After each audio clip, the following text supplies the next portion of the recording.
Para saudara dan saudari yang Tuhan cintai, selamat pagi dan selamat bertemu lagi dalam Renungan Harian edisi hari Senin tanggal 9 November 2020. Tanggal 9 November oleh gereja dirayakan sebagai pesta pemberkatan Gereja Basilik Lateran. Mengawali hari yang baru ini, kita hendak mendengar dan merenungkan sabda Tuhan. Marilah sebelum kita mendengar dan merenungkan sabda Tuhan, kita berdoa. Dalam nama Bapa dan Putra dan Roh Kudus. Amin. Allah Bapa yang Maha Agung, Engkau telah berkenan memilih kami sebagai batu-batu hidup bagi bangunan kediaman-Mu. Curahkanlah selalu anugerah roh kepada gereja-Mu, agar umat-Mu yang selalu setia akan rahmat-Mu berkembang dalam pembangunan Yerusalem baru. Bersabdalah ya Tuhan, kami siap untuk mendengarkan. Terpujilah Engkau Bapa, Putra dan Roh Kudus, kini dan sepanjang segala masa. Amin. Para saudara dan saudari yang Tuhan cintai, sabda Tuhan yang hendak kita dengar dan kita renungkan untuk mengawali hari yang baru ini diambil dari Injil Yohanes pasal 2 ayat 13 sampai 22. Tuhan sertamu. Inilah Injil Tuhan kita Yesus Kristus menurut Santo Yohanes. Ketika sudah dekat hari raya Paskah orang Yahudi, Yesus berangkat ke Yerusalem. Dalam bait Allah didapatinya pedagang-pedagang lembu, kambing, domba, dan merpati, dan penukar-penukar uang duduk di situ. Maka Yesus membuat cambuk dari tali, lalu mengusir mereka semua dari bait suci dengan semua kambing, domba, dan lembu mereka. Uang para penukar dihamburkannya ke tanah, dan meja-meja mereka dibalikannya. Kepada pedagang-pedagang merpati ia berkata, "Ambil semuanya ini dari sini. Jangan membuat rumah Bapakku menjadi tempat berjualan." Maka teringatlah murid-murid Yesus bahwa ada tertulis, "Cinta untuk rumahmu menghanguskan aku." Tetapi orang-orang Yahudi menantang Yesus, katanya, "Tanda apakah yang dapat engkau tunjukkan kepada kami bahwa engkau berhak bertindak demikian?"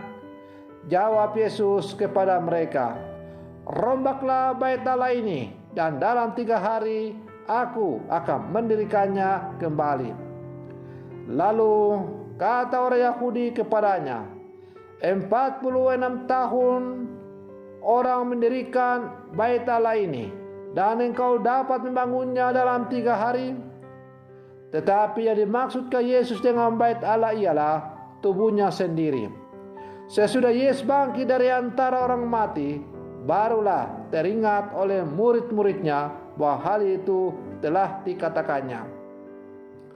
Maka percayalah mereka akan kitab suci dan akan perkataan yang telah diucapkan Yesus. Demikianlah Injil Tuhan. Para saudara dan saudari yang Tuhan cintai, jika kita berada di atas sebuah pesawat, atau kalau kita sedang mengadakan perjalanan dengan menggunakan pesawat terbang, maka para pramugari selalu menginstruksikan agar menggunakan sabuk pengaman. Sebaliknya, selebihnya disampaikan agar kita memperhatikan kode etik penerbangan.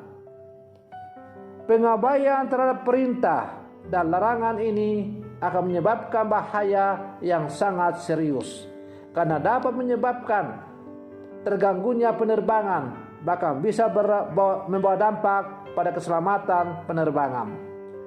Para saudara dan saudari yang Tuhan cintai, Yesus menghardik dan mengusir orang-orang yang ditemukan berdagang di dalam rumah Allah. Yesus hendak mengembalikan fungsi bait Allah sebagai tempat berdoa dan menemukan damai. Sebab dialog dengan Allah tidak pernah boleh digantikan dengan hiruk pikuk urusan pasar dan bisnis. Cintanya terhadap rumah Allah telah melahirkan keberanian dalam bersikap dengan risiko dibenci dan dihukum.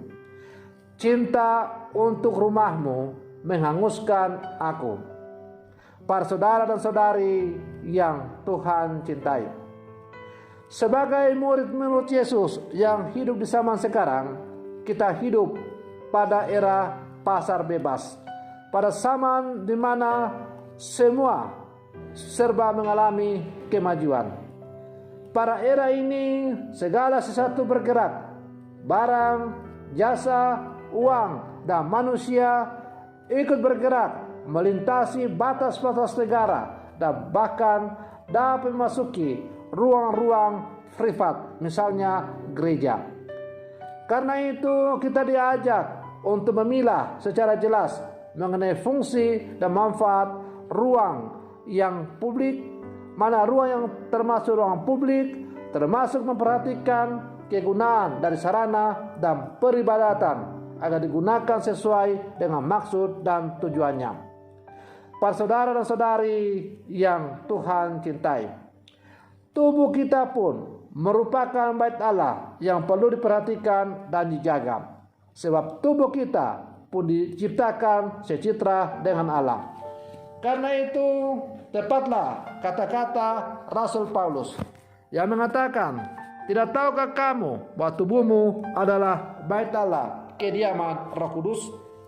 Oleh karena itu, bait Allah tidak boleh kita kotori dengan berbagai hal-hal yang tidak penting.